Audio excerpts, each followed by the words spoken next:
September মাসে কত তারিখে ঢুকবে লক্ষ্মীর ভাণ্ডারের টাকা সেটা নিয়ে আজকে আলোচনা করব এই ভিডিওটির মধ্যে দিয়ে। ভিডিওটিকে স্কিপ না করে প্রথম থেকে শেষ পর্যন্ত মনোযোগ সহকারে দেখতে থাকুন। চ্যানেলে প্রথমবার হলে সাবস্ক্রাইব করে পাশের বেল আইকনটিকে বাজিয়ে রাখুন এরকমই গুরুত্বপূর্ণ হেল্পফুল আপডেটগুলো সবার প্রথমে দেখবার জন্য। তো চলুন ভিডিওটিকে শুরু করা যাক। সেপ্টেম্বরের শুরুতেই লক্ষ্মীর ভাণ্ডার প্রকল্পের বিষয়ে বড় খবর। প্রতি মাসের মতো এই মাসেও পশ্চিমবঙ্গের 25 বছরের বেশি মহিলারা 1000 থেকে 1200 টাকা পেতে চলেছে। মুখ্যমন্ত্রী মমতা বন্দ্যোপাধ্যায়ের প্রবর্তিত এই স্কিমটির অধীনে শীঘ্রই মহিলাদের ব্যাংক অ্যাকাউন্টে সরাসরি আর্থিক সহায়তা প্রদান করা হবে।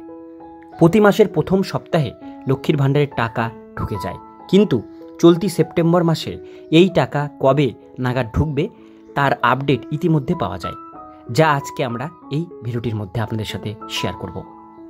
মমতা বন্দ্যোপাধ্যায় লক্ষ্মীর ভাণ্ডার প্রকল্পটি তার প্রধান উদ্যোগগুলির মধ্যে একটি। এই স্কিমটির লক্ষ্য বাংলার মহিলাদের মাসিক আর্থিক সহায়তা করা। এই কর্মসূচির প্রবর্তন তার নির্বাচনী সাফল্যেও একটি গুরুত্বপূর্ণ ভূমিকা পালন করেছিল, কারণ লক্ষ্মীর ভাণ্ডার প্রকল্পটি মহিলাদের সমর্থন ও ক্ষমতায়নের জন্য পশ্চিমবঙ্গ সরকারের একটি বিস্তৃত উদ্যোগের অংশ। এই প্রকল্পের অধীনে প্রদত্ত আর্থিক সহায়তা মহিলাদের দৈনন্দিন চাহিদা মেটাতে সাহায্য করে। এই মুহূর্তে দাঁড়িয়ে লক্ষ্মীর ভাণ্ডার প্রকল্পের অধীনে পশ্চিমবঙ্গের 2 কোটিরও বেশি মহিলা এতদিন প্রতি মাসে 500 থেকে 1000 টাকা পর্যন্ত আর্থিক সহায়তা পেতেন, কিন্তু সম্প্রতি মূল্যস্ফীতির দিকে তাকিয়ে একটি সাম্প্রতিক ঘোষণায় এই পরিমাণ বৃদ্ধি করা হয়েছে। সাধারণ শ্রেণীর মহিলারাও এখন প্রতি মাসে 1000 টাকা পাবেন, আর তপশিলি জাতি উপজাতির মহিলারা 1200 টাকা পাবেন। লক্ষ্মীর ভাণ্ডার প্রকল্প থেকে আর্থিক সাহায্য সাধারণ প্রতি মাসে বিতরণ করা হয়, তবে সেপ্টেম্বর মাসের জন্য সরকার ঘোষণা করেছে যে তহবিল অন্যান্য বারের থেকে আগে সরবরাহ করা হবে। মুখ্যমন্ত্রী মমতা বন্দ্যোপাধ্যায় নির্দিষ্ট করেছেন যে সুবিধাভোগীরা তাদের লক্ষ্মীর ভাণ্ডারের টাকা 1 থেকে 8 সেপ্টেম্বরের মধ্যে পেয়ে যাবেন।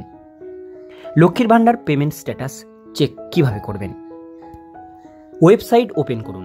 পশ্চিমবঙ্গ সরকারের অফিসিয়াল ওয়েবসাইট বা লক্ষ্মীর ভাণ্ডার পোর্টালে আপনাদের যেতে হবে। লগইন বা নিবন্ধ করুন। আপনার বিবরণ দিয়ে লগইন করুন। সাইন আপ না করে থাকলে সাইন আপ করুন। 3 নাম্বার, পেমেন্ট স্ট্যাটাস খুঁজুন। আপনি আপনার অর্থ প্রদানের স্ট্যাটাস চেক করতে পারেন, এমন বিভাগটিতে ক্লিক করুন।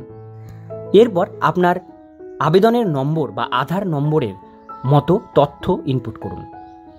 আপনার পেমেন্টের স্ট্যাটাস দেখতে ক্লিক করুন। আপনার যদি অনলাইনে সমস্যা হয়, সাহায্যের জন্য আপনার স্থানীয় পঞ্চায়েত বা মিউনিসিপ্যাল অফিস অথবা বিডিও অফিসে যেতে পারেন। তো বন্ধুরা, আপনারা নিশ্চয়ই বুঝতে পারলেন 1 থেকে 8 সেপ্টেম্বরের মধ্যে আপনাদের কিন্তু এই টাকা ঢুকতে চলেছে আপনাদের ব্যাংক অ্যাকাউন্টে। আজকের ভিডিও এতটুকুন পর্যন্তই। ভিডিওটি কেমন লাগলো অবশ্যই কমেন্টে জানাবেন, ভালো লাগলে লাইক করবেন। এরকমই নিত্য নতুন আপডেট পেতে গেলে চ্যানেলটিকে সাবস্ক্রাইব করে পাশের বেল আইকনটিকে অবশ্যই বাজিয়ে রাখবেন।